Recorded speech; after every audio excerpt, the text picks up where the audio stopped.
சோட்டிலா சோட்டிலா அந்த நபர் சோட்டிலா கோவிலுக்கு வந்து சாமுண்ட மாதாவிடம் பிரார்த்தனை செய்து அவரது ஆசீர்வாதத்துடன் தனது வீட்டில் ஒரு குழந்தை பிறந்தால் அங்கு சாமுண்ட மாதாவின் மற்றொரு சிலையை நிறுவ வேண்டும் என்று வேண்டினார்.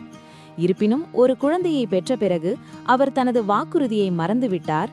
ஒரு நாள் ஒரு கொள்ளையின் போது அவர் பிரிட்டிஷ் போலீசாரால் பிடிபட்டு சிறையில் அடைக்கப்பட்டார்.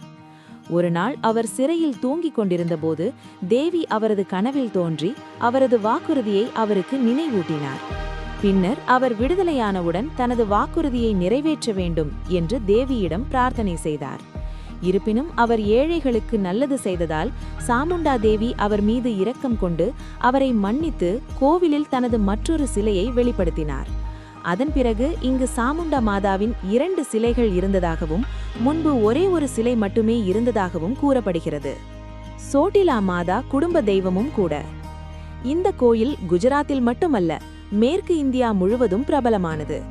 இதன் பிரபலத்திற்கு முதன்மையான காரணங்களில் ஒன்று சோட்டிலாவாலி சாமுண்ட மாதா குஜராத் மற்றும் ராஜஸ்தானில் உள்ள பல குடும்பங்களின் குடும்ப தெய்வமாகவும் உள்ளது. மேலும் இந்த கோயில் சௌராஷ்டிராவின் மேற்கு பகுதியில் அமைந்துள்ளது. இது பல ஆண்டுகளாக ஜோதிட மற்றும் மத நடவடிக்கைகளின் மையமாக இருந்து வருகிறது.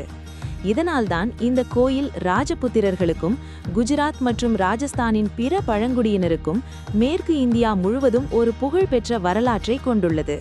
ஏனெனில் இந்த கோயிலுடன் தொடர்புடைய வரலாறு வீரமிக்க வீரர்கள் மற்றும் தியாகங்களால் நிறைந்துள்ளது.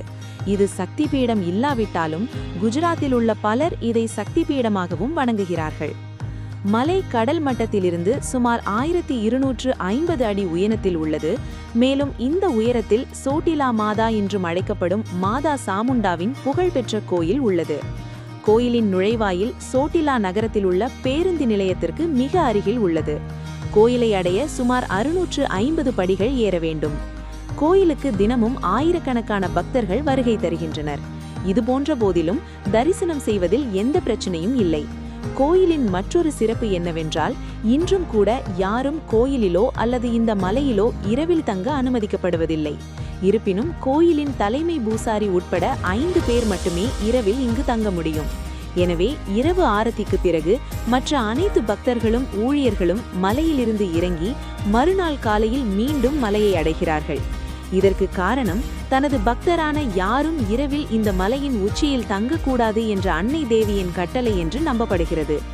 இங்கு வரும் பல நூற்றாண்டுகளாக தேவியின் வாகனமான சிங்கம் இங்கு ஒவ்வொரு இரவும் வந்து அவளை பார்ப்பதாக கோயிலுடன் தொடர்புடைய பூசாரிகள் மற்றும் பிற உள்ளூர்வாசிகள் கூறுகின்றனர்.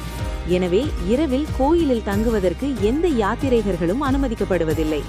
இருப்பினும் மலை மற்றும் கோயிலின் புனித தன்மையும் தூய்மையை பராமரிக்க பக்தர்கள் இரவில் இங்கு தங்க அனுமதிக்கப்படுவதில்லை என்றும் பலர் நம்புகிறார்கள்.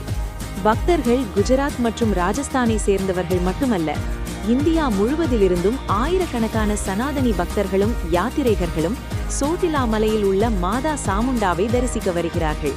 குறிப்பாக பண்டிகைகள் மற்றும் ஞாயிற்றுக்கிழமைகள் உட்பட பிற விடுமுறை நாட்களில் பக்தர்களின் எண்ணிக்கை பல ஆயிரங்களை எட்டும். பக்தர்களின் வசதிக்காக இந்த மலை உச்சியில் உள்ள கோயிலின் முற்றத்தில் ஒரு சிறிய சந்தையும் உள்ளது. அங்கு அவர்கள் வழிபாட்டிற்கான பொருட்களை வாங்கலாம். சோட்டிலாவுக்கு எப்படி செல்வது?